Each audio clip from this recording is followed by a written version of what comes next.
ay dumako sa panalangin.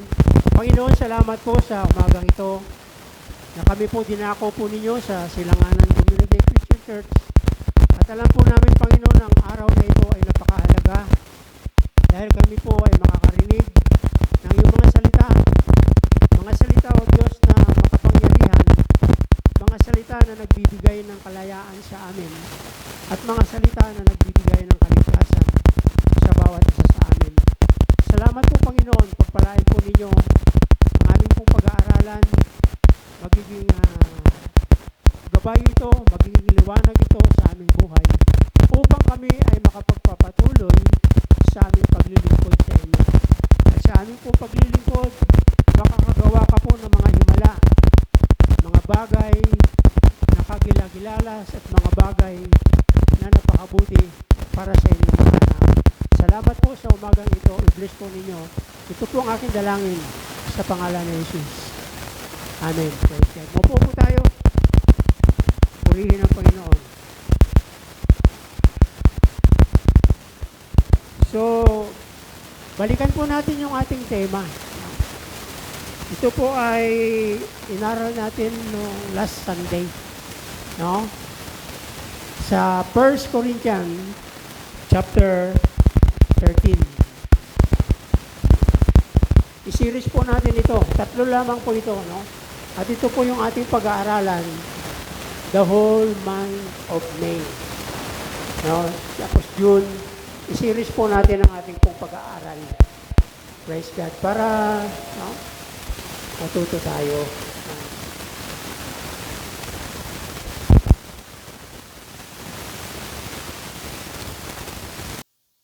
Sa Old Testament, makikita natin sila pong lahat ay nagkasala. Pero yung mga kasalanan na yon na kanilang ginawa, yan po ay isang buhay na patotoo. Living testimony. Na dahil sa kanilang kasalanan, kinuha sila ng Diyos. Ganon din po tayo. Ano po? Kaya, napakaganda po nito ng ating pag-aaralan ngayong umaga. Praise God. Nung Sunday, natapos po tayo sa pananampalataya. Praise God. Marami po akong mga tao na ginamit doon at dapat po binabasa natin ito. Para, alam niyo po, sa Bible, nung si Pablo ay mangaral, mayroon po siyang lugar na dinaanan sa Book of Acts.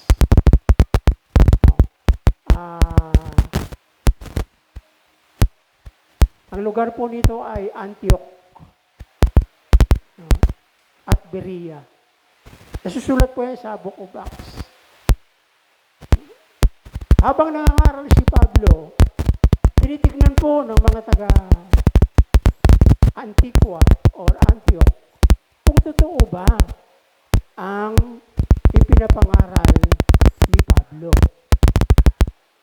Ano po? Ganon din po sana sa panahon natin ngayon.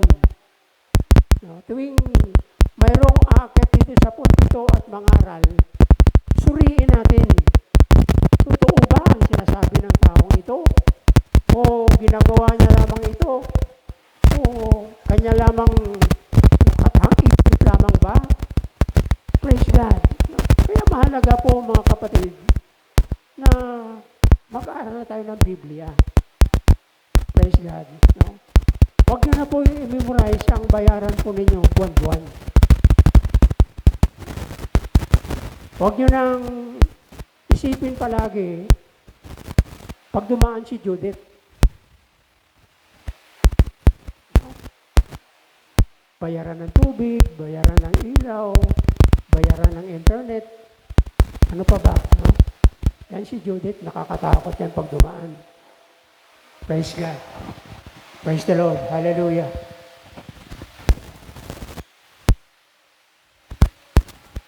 So, dadako tayo ngayon sa salitang hope, pag-asa. Praise God. Hope. Ang sabi ng Biblia, ang tatlong ito ay mananatili. Ang pananampalataya, pag-asa at pag-asa. Ngunit, ang pinakamahalaga sa lahat ay ang pag-ibig. No, bibigyan po natin diin yan sa sunod na linggo. No, na kung loobin ng Panginoon. Pero ngayon po ay dadako muna tayo sa salitang hope, pag-asa.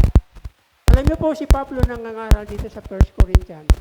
Ang sabi niya, kung ang ating pag-asa ay dito lamang sa mundong ito, tayo yung pinakawawa.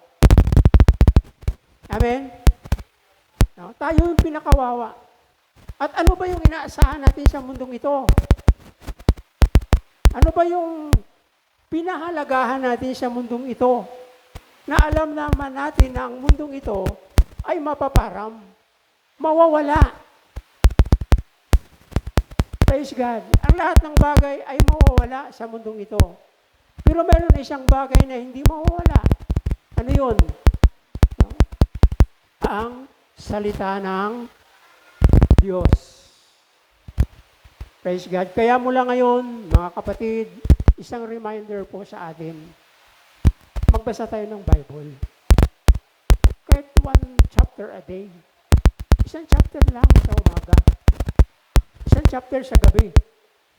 Malaking maitutulong nito sa ating buhay. Praise God. Ang tanong, Pastor, paano naman yung lula ko na malabo na yung mata? Yung lula ko na hindi na, mga senior na. Praise God. Tayo pong mga malalakas, mga apo, mga anak, huwag natin kalimutan na iparinig at ituro sa kanila ang salita ng Diyos. Praise God. Pag sa mundo lamang ito ang ating inaasahan, wala tayong future dito. Wala tayong inaasahan dito. Sabi ng Isaiah chapter 2, verse 22. Sige nga pakilagay. Maganda yung sinasabi niya dito.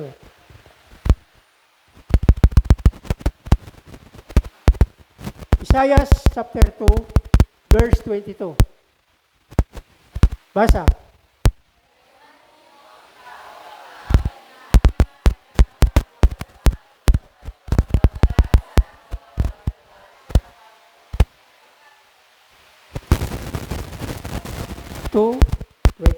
Sabi niya kung yung ating inaasahan,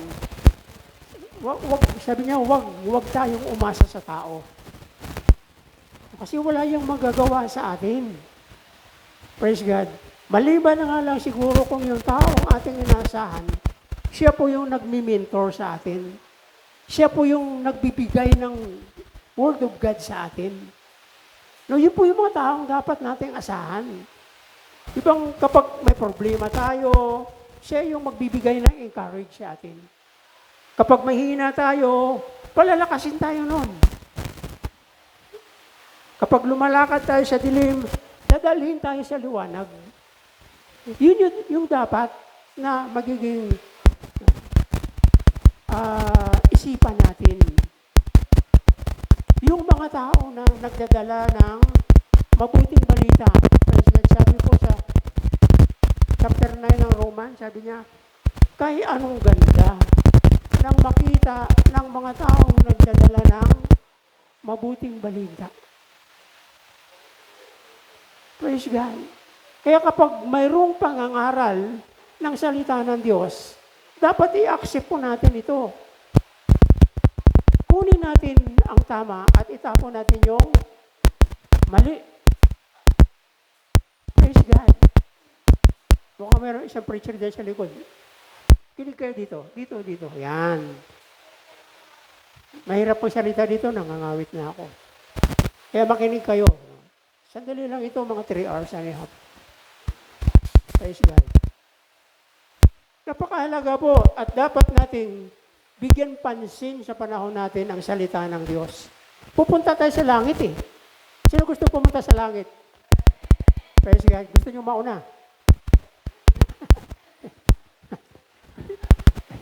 Akala ko gusto nyo. God. No? Kaya medyo atras tayo kasi bakit ka pupunta sa langit? Wala ka namang alam ng salita ng Diyos. Masakit po yan. No? Dapat hindi na po natin marinig sa ating Panginoon yan.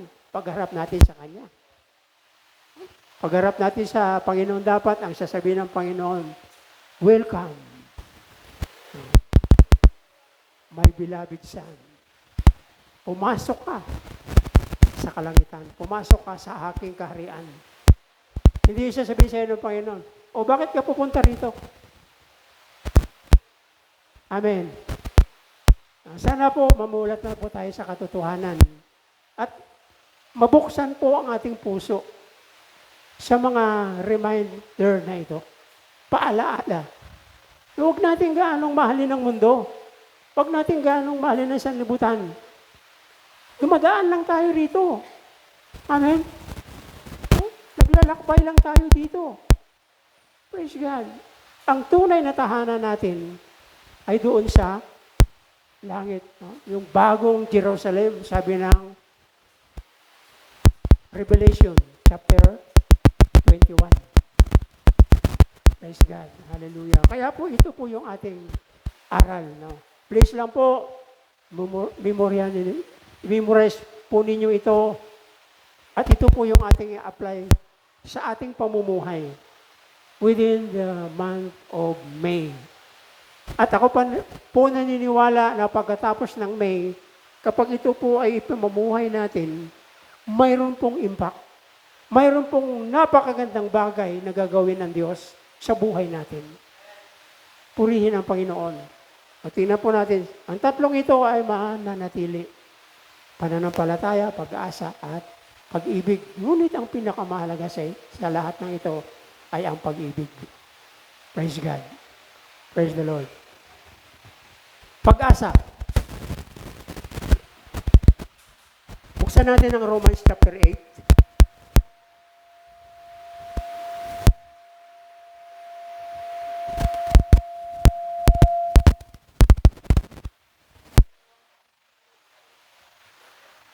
Roma, Kapitulo 8.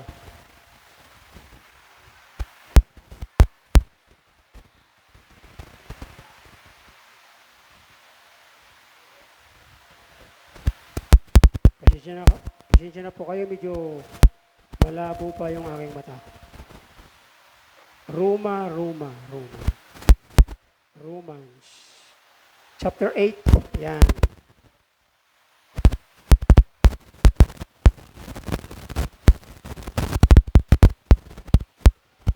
Kaluwalhatian ang nag-aantay sa atin.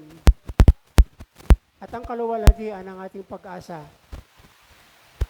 para mapagtagumpayan natin ang hirap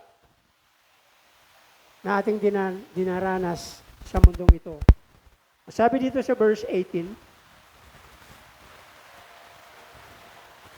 para sa akin, ang pagtitiis natin sa kasalukuyan ay hindi maihambing sa kaluwalhatian na inihayag sa atin bilang balang araw. 19, sapagkat nananabik ang sanglilikha na ihayag sa kanya ng Diyos ang na kanyang mga anak. Nabigo ang isang nilikha hindi dahil sa kagustuhan ito, kundi dahil itinulot sa iyon ng Diyos. Praise God. Gayon din naman, nagbigay rin siya ng pag-asa. Praise God. 21.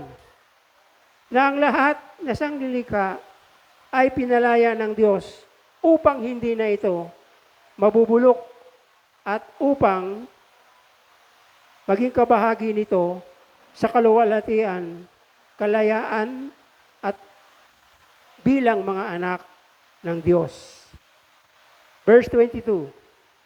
Alam natin hanggang ngayon, dumaraing ang sanglilikha dahil sa tindi ng hirap na tulad ng isang nanganganak. At hindi lamang ito, kundi yun nga, tumatanggap na ng Espiritu na unang kaloob ng Diyos ay dumarating din habang naghihintay natin ang kapahayagan ng ating pagiging mga anak ng Diyos at ang paglaya ng ating mga katawan. Praise God. Si Pablo nagsasalita dito ng ating future. Dito sabi niya sa mundong ito, kapighatian, hirap, daing, na para bagang dumaranas tayo ng isang babaeng naghihirap katulad ng nanganganak. Ito po yung sitwasyon ng isang tao dito sa mundong ito. Nandiyan pa ba kayo? Praise God. Yun po yung ating naranasan dito. Praise God. Kaya kuminsan, ang mga tao, lubos silang nagsisikap para maalis sila dito. Sa anong pamamaraan? Silang magkaroon ng magandang trabaho, magkaroon ng magandang tahanan, magkaroon ng isang masunuring pamilya, asawa at mga anak. Yun po yung ating pinakamimithi na makamtan dito sa mundong ito. Magkaroon tayo ng maraming kaibigan, praise God. Pero hindi yan ang pinakabuot. Yung mga bagay na yan ay pangsamantala lamang. Praise God. No? Kaya kuminsan, tama po yung ating ginagawa. Pero, huwag nating kalimutan na isang araw, iwanan natin ang katawang ito, no, na makasalanan, na nagbibigay sa atin ng paghihirap. Nagbibigay sa atin ng sakit. Iwanan natin ito at tayo ay pupunta sa heaven. Sabihin nga po natin, heaven. Pag nagkasala, lumapit sa Diyos at magsisi. At humingi ng gabay at tulong sa Espiritu Santo na huwag na natin gawin muli ang mga kasalanan na ginawa natin. Kasi bilang mga Kristiyano, mayroon na po tayong tatak. Amen? Praise God. Ano po? Hindi mahalaga ang hindi mahalaga dito kung sino ka. Ang tinitignan dito ng Panginoon yung puso. Kung mabasa po natin yung history ni Juda, nabanggit ko po ito sa inyo nung last Sunday, na si Juda, nag-asawa po siya ng isang Cananeo o Canaanite women. Pagkatapos, nagkaroon siya ng 2 anak. No? Sino yung una? Si Er at si Unan. Praise God. Dahil sa masama ang pamumuhay ni Er, kinuha siya ng Panginoon. Dahil si Er mayroong asawa ng pangalan ay si Tamar. Praise God. Si Tamar ay Canaanite. According to the Bible, yung mga Cananea, hindi yan sila kabilang. Wala sa kanilang kaligtasan. Praise God. Pero bakit ginamit ng Diyos si Tamar? Praise God. Bakit ginamit ng Diyos si Tamar? Dahil nakita ng Diyos ang puso ni Tamar, ang buhay ni Tamar, na mayroon siyang mabuting ginagawa. Alam ni Tamar kung saan magsimula ang lahi ng Panginoon. Praise God, no? Tandaan po ninyo, basahin po ninyo. Genesis chapter 37, 38, mga ganun, no? Basahin nyo po. At makita po ninyo kung gaano kadakila ang Diyos. No? Si Tamar, si Juda, praise God. Yung dalawang anak ni Huda, namatay lahat yun. Pero dahil sa simula-simula pa, itong lahi ni Huda o si Huda mismo ay gagamitin ng Diyos para magkaroon, maipanganak yung Messiah. Maipanganak si Jesus. Galing po siya sa lahi ni Huda. Hanggang doon lamang po tayo. Basahin niyo po. Basahin niyo. At makikita po ninyo, mamangha kayo kung gaano kadakila, kabuti ang Diyos na binabanggit ko sa inyo ngayong umaga. Praise God. So makita po natin dito.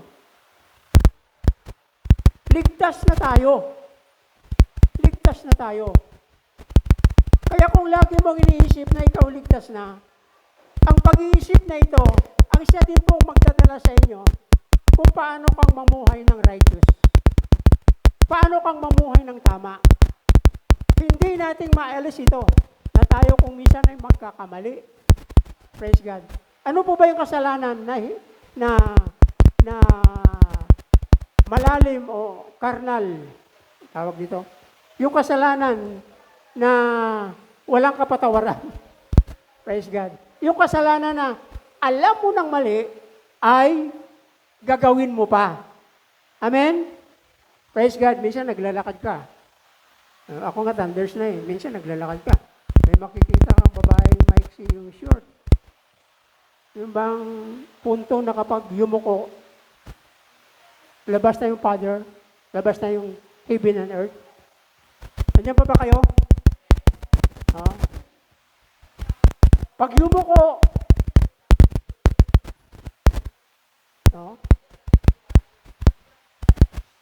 at kapag tumingin ka doon, masulyapan mo itong mga ganitong bagay, magkakasala ka. Praise God. Pero, yan ay kayang patawarin ng Diyos kung humingi ka ng kapatawaran. Lord, sorry po. Sana tulungan mo ako, Banal na Espiritu, na hindi ko na po gagawin ito. Praise God. Ano po? So, bilang mga Kristiyano, sanayin natin ang ating mga sarili. Turuan natin ang ating mga sarili. Huwag tayong mamuhay na katulad nung hindi pa natin nakilala ang Panginoon.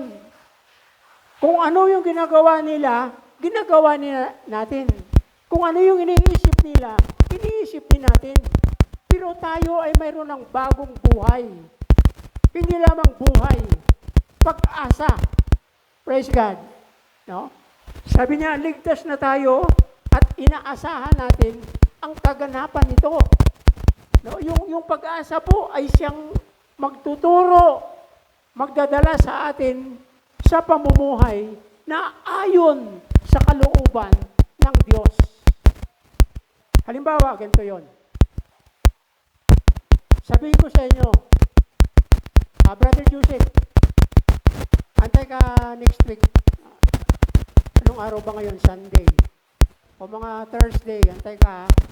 Kasi, pagdating ng Thursday, bibigyan kita ng 1 milyon. Maniniwala kaya kayo? O kaya Stirglo. Sa Thursday, bibigyan kita 1 milyon. Maniniwala kay Stirglo. Nabibigyan ko siya ng 1 milyon. Unang-unang papasok sa isip ni Stirglo, saan kaya kukuha si pastor ng 1 milyon? Ang buhay na yun, kung di kami magtatay sa simbahan, walang makain yan. Praise God. Amen. Amen.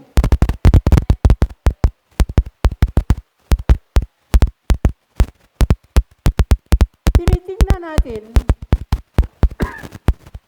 ang taong nangangako at ang taong maaasahan, depende sa kanyang katayuan.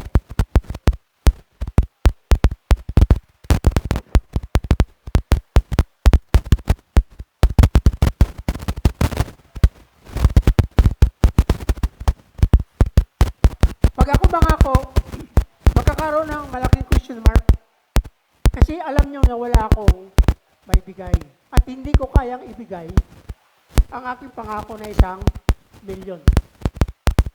Praise God. Ngayon, pupunta tayo sa Diyos. Pupunta tayo sa Panginoon.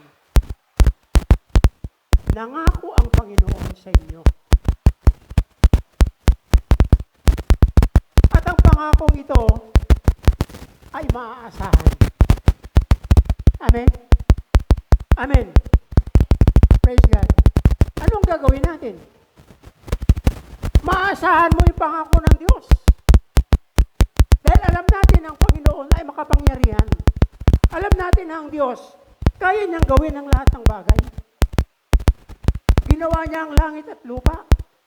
Ginawa niya ang lahat ng bagay. Ibig sabihin, walang imposible. Amen? Kaya doon sa pangakong yun, maniniwala kayo. At habang naririnig natin ang pangako ng Diyos, praise God, malalaman natin na ang pangako niya ay totoo. Halimbawa, sabi dito sa Bible, verse 22.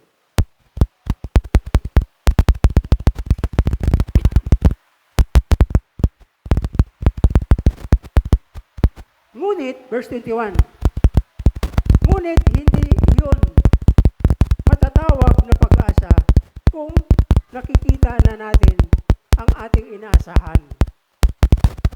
Sapagkat sinong tao ang aasa pa sa kung sabi ito, sapagkat sinong tao ang aasa kapag ito'y nakikita na. Praise God. No? Sinong tao ang aasa sa mga bagay na hawak niya na? Nakikita niya na. Pag-asa pa ba yung tawag doon? Ha? Hindi na.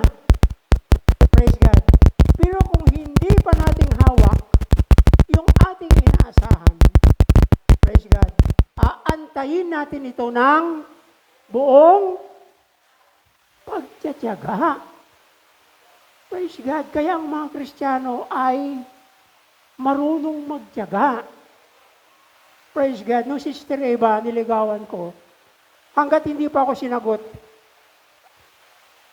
sabi niya sa akin, Bot, tuloy mo lang. May pag-asa ka. Habang naririnig natin yung salitang pag-asa, lalo tayong magsusumigasig. Lalo tayong magiging matyaga. Lalo tayong magiging matibay. Dahil alam natin na tayo ay may inaasahan. At ito po yung sabi ng 1 Corinthians chapter 13. Mahalaga ito. 3 bagay na mahalaga. Kaya po yung ating tema ngayon, month of May, 3 in 1. Dapat po ito yung ating ipamumuhay. Pananampalataya at pag-asa. Pag-asa. Walang aasa sa mga bagay na hawak mo na. Nakikita mo na. Pero kung hindi mo pa hawak at hindi mo pa nakikita, ito'y buong tiyaga na iyong aantayin. Praise God. Hindi tayo mabigo, sabi ng Bible. Hindi tayo mabigo sa ating pag-asa sapagkat ang pag-ibig ng Panginoon ay ibinuhos na sa ating mga puso. Praise God. Makita po ninyo kung gaano kahalaga ang 3 bagay na ito. Kapag ito po ay i-implement natin, gagawin natin, no? At i-apply natin sa ating mga buhay, ito po yung magdadala sa atin sa tunay na kaligtasan. Ang kaligtasan ay nandiyan. Pero dapat matyaga tayo na intayin yung kaligtasan. Sapagkat ang kaligtasan, ito ay pag-asa na sinasabi ng Panginoon sa ating mga buhay. At kapag ang Diyos ay nagsasalita at sinabi ito ng Panginoon, ito ay magaganap. Wala lang date, walang eksaktong oras, buwan, taon, araw. at ano pa man. Basta sabi niya, umasa ka. Umasa ka. At habang umaasa tayo, lalo tayong magiging masipag. Masipag. Praise God. Sipagan natin. Huwag tayong magliban sa pangangaral o pag-aatin sa church at pakikinig ng salita ng Diyos. Dahil sa pakikinig ng salita ng Diyos, magkaroon tayo ng pananampalataya. Ang pananampalataya at ang pag-asa, kapag sinama mo, lalakas ang buhay mo bilang isang tunay na Kristiyano. Hindi tayo mabigo. Praise God. Ngayon, ang daming pangako. Napansin nyo? Naka-mic pa nga eh. Naglalakad yan. Minsan nagagamit sila ng mga sound system. No, nagsasalita, kapag ako ganito, talagang mga pangako na kung minsan kadalasan ay napapako. Praise God. Sino ba siya yung nakikinig kay Kuya Dudut?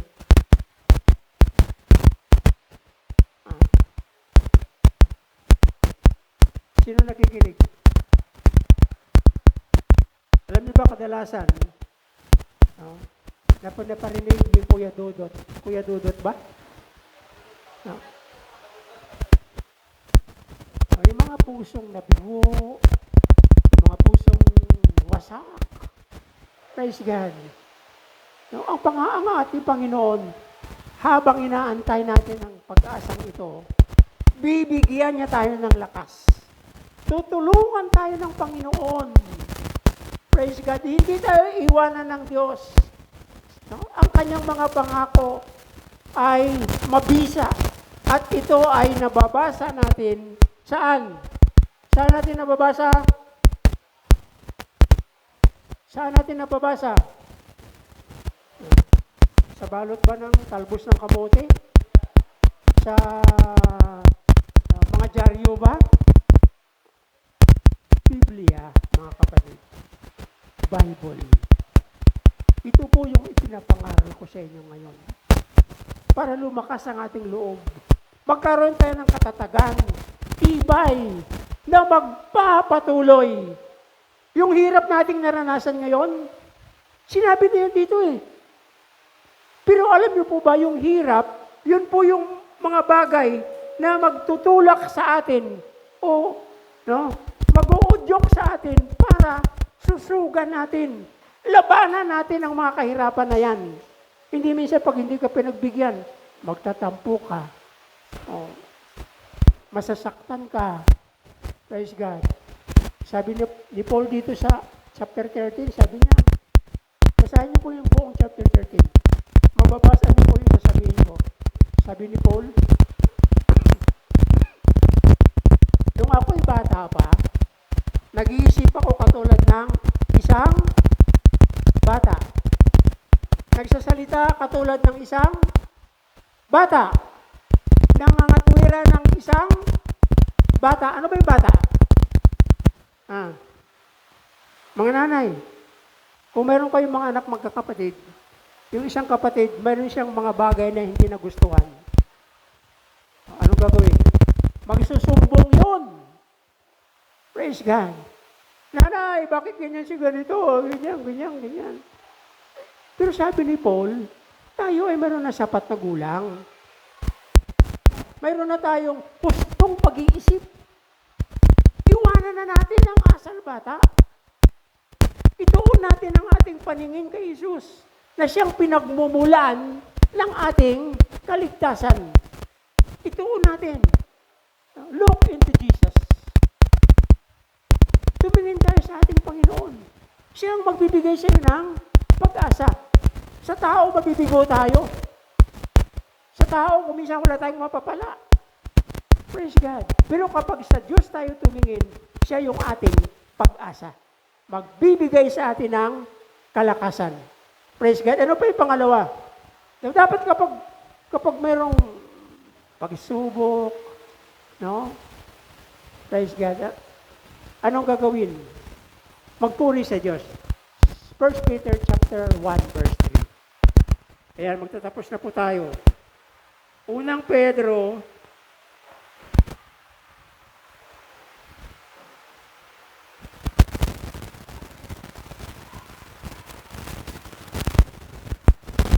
ayan, chapter 1 verse 3.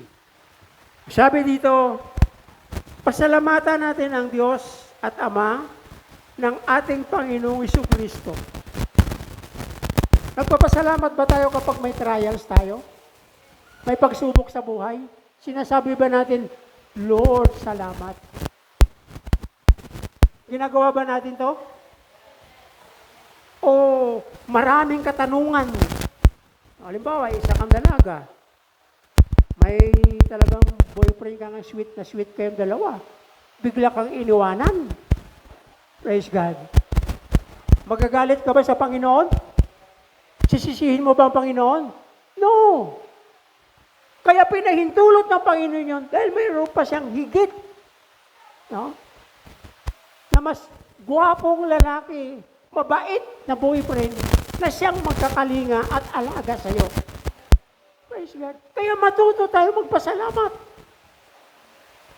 Yun po yung isa sa pinakamahalaga sa buhay ng isang Kristiyano na hawak-hawak po niya yung pag-asa galing sa Diyos. Pasalamatan natin ang Diyos Ama at ng ating Panginoong Jesucristo. Dahil sabi niya rito,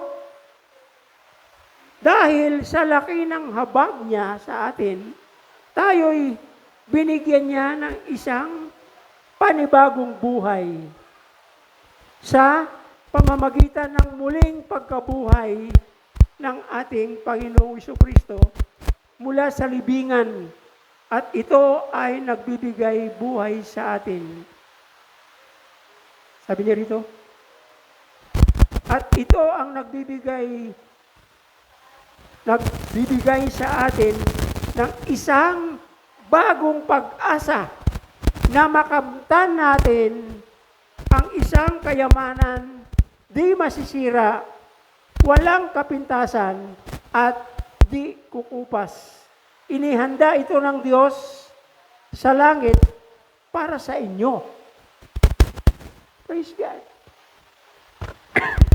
Kaya ang pagsubok pala sa buhay, ginagamit ng Panginoon para lalo tayong umasa sa Kanya. At ang sabi ni Pedro dito, magpasalamat kayo. Kung minsan kasi yun lang yung ating yung ibang, alam mo nang maganda ang iyong kalagayan, magandang sitwasyon, mayroon ka pangangailangan sa araw-araw, parang yun na lang Praise God. Kaya kung minsan, yung pagsubok na yan, china-challenge tayo ng Diyos. Para hindi tayo maging stagnant. Hindi tayo magiging, ano ba yung stagnant sa Tagalog? Yung bang tubig na binabahayan ng mga lamok. Kaya sabi ng ating gobyerno, lahat ng mga gulong, lahat ng mga mayroong stagnant na tubig, itapon nyo. Kasi yan ay pinamamahayan ng praise God. Dapat ang ating buhay hindi stagnant. Kung minsan parang satisfied na tayo sa ganito. Praise God. Tama na to, Panginoon. Okay na sa akin yan. Baka ikaw lang. Hindi kasama ang Diyos. Pagdating sa ministry, ang napakalungkot ko minsan, namimili pa tayo. Namimili pa tayo ng ministry. Dito lang ako kasi madali lang ito bahala na si dyan. Mahirap yan. Mga kapatid, alam niyo ba, bago ako naging pastor, taga-ayos ako ng upuan ng church. Tagalinis ako ng kubita ng aming church. Nagabuhat ako ng bangko mula dun sa bahay ng aming pastor papunta sa isang eskwelahan. Praise God. Mahirap. Mahirap. Pero yung hirap na yan, siya yung nakita ng Diyos para ako'y tawagin niya bilang isang pastor. Kaya kung minsan ayaw natin ng mahirap, okay na ito. Baka ang buhay natin stagnan. Walang pag-unlad, walang paglago. Hindi nag-grow. Praise God.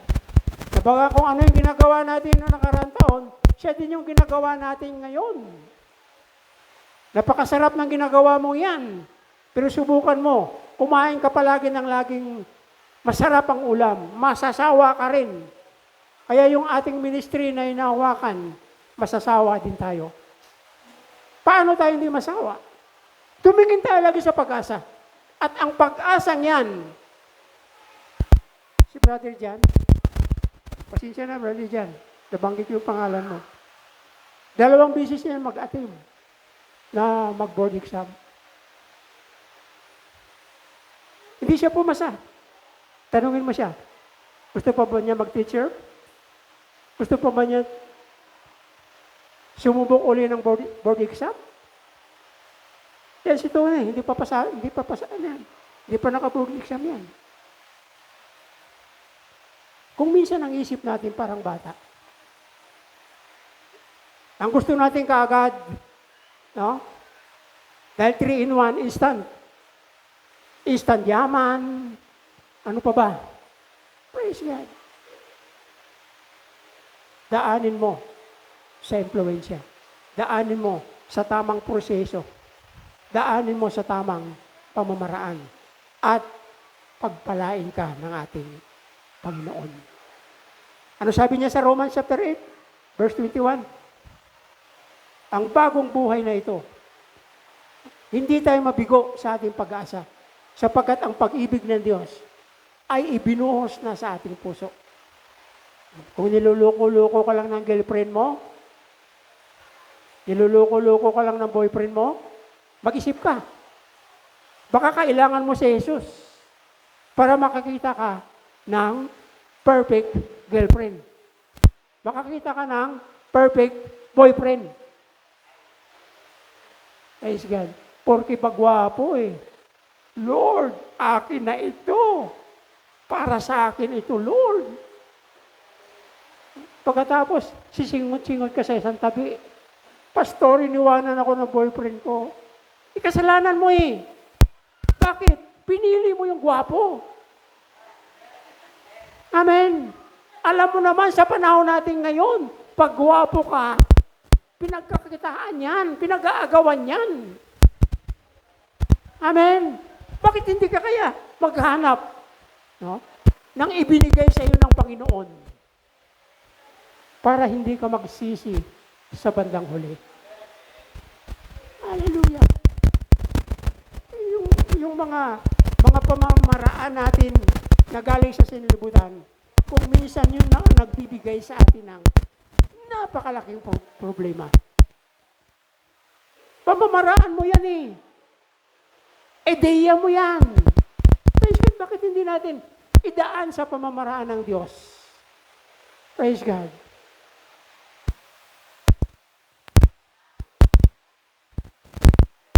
Mag-pray ka. Manalangin ka. Trabaho, magaganda na sana ang trabaho mo Bigla kang natanggal. Bigla kang binigyan ng dahilan. Natanggal ka. Ikaw ba sisingot-singot na lang sa isang tabi? At sabihin mo sa'yo, all things work together for good.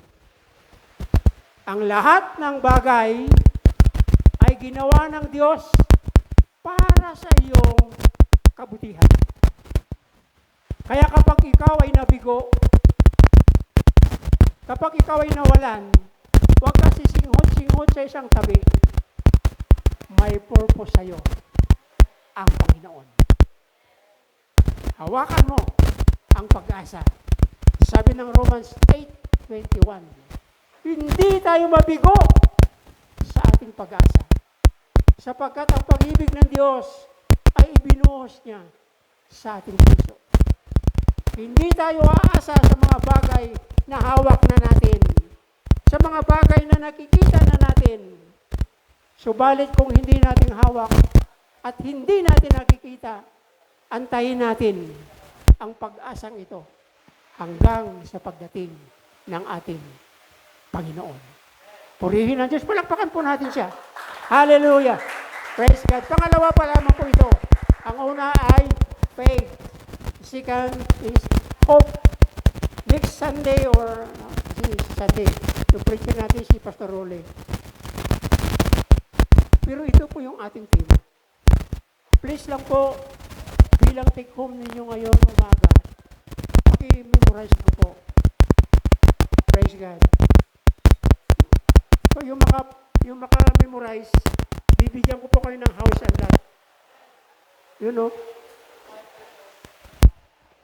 Niniwala ba kayo bibigyan ko kayo ng house and lot? Praise God.